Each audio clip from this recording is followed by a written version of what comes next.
the end, it will be storm, everything changes. So, forgive us for that. And for those of you that are here, this week is good happen. This book, I believe, then I'll be the sentinel driving around. For those of you that have a mailbox, I will drop into the mailbox. And others, not so, because there are some that hate it. I cannot get there, but I'll drop that into the mailbox for you or by your house, and we will see it. For now, we have our Bible, we can continue reading, and that will help us stay connected as far as the word is concerned. The lesson that we will study this week is about the study of election. That's the whole theme that we have. I have to call Pastor Max Tampa, Orlando, to copy that first lesson and forward it to me. It time last night to do it so we can have this lesson. Our first lesson is about the calling. That's the first lesson that we have, the calling. So the whole lesson will be on studies on Bible election.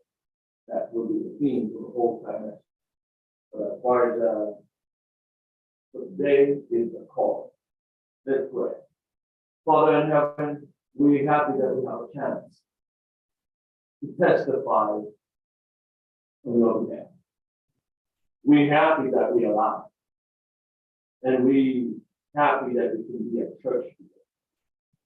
There are those that have inconveniences, and we would love to reach out. But the primary that we must get done is worship.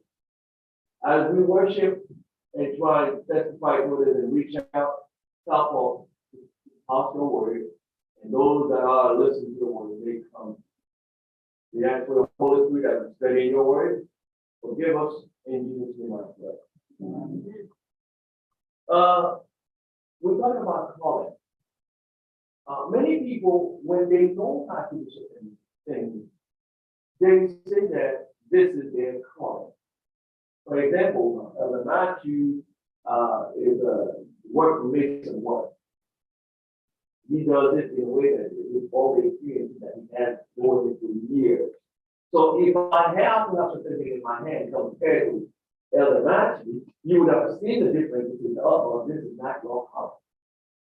Because I'm not as dexter as Elder Matthew.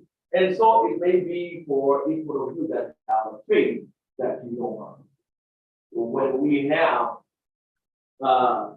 this calling, it helps us to do things with much speed and well done. And this is when we're talking about calling, I usually make difference between those that are called and those that are sometimes I call it there are people that are called this and there are people that are on the job.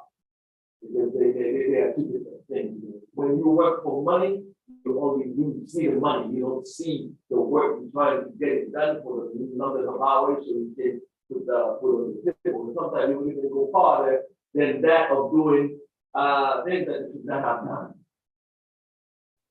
When we look at the Bible, we look at calling. We see that God has called many people into his kingdom. He called them himself.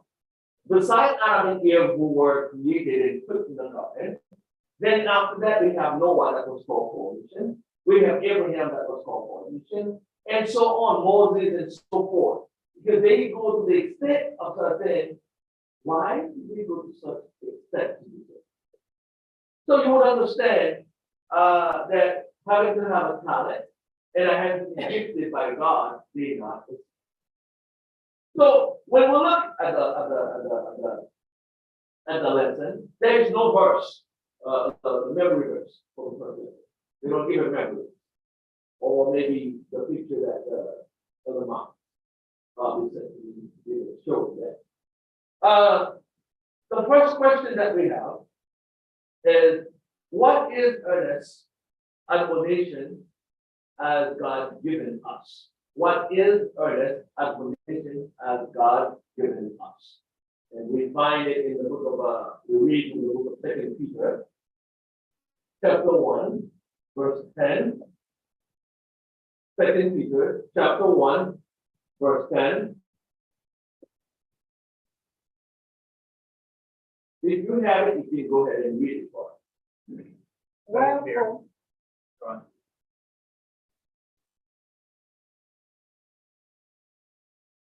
wherefore, beloved brethren, give diligence to make your calling and election sure. For if ye do these things, ye shall never fear. Okay, we read the question again. What earnest admonition has God given us? We have to do what? Calling and election sure. Calling and election sure. How would you explain that? Make your calling and election sure. Let's check. I'm going to read the same verse from the Remedy Bible that says, so my brothers and sisters, say yes to God's invitation, partake of the remedy he has chosen to provide. Don't wait, do it right now. If you continue in his treatment plan, you will never turn back to selfishness. Okay, thank you, Jackson. Go ahead. In elections that are happening, when you decide who you're going to vote for, and you want to put your sign or whatever, this is it. You are sure that this is what you want to do.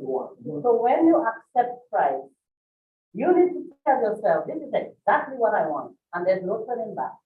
I have to make sure I vote for God. This is what I want to be, and this is the victory. Very good, very good. So the word is the commitment. Commitment. Yeah. Commitment. Okay, so we'll look at calling.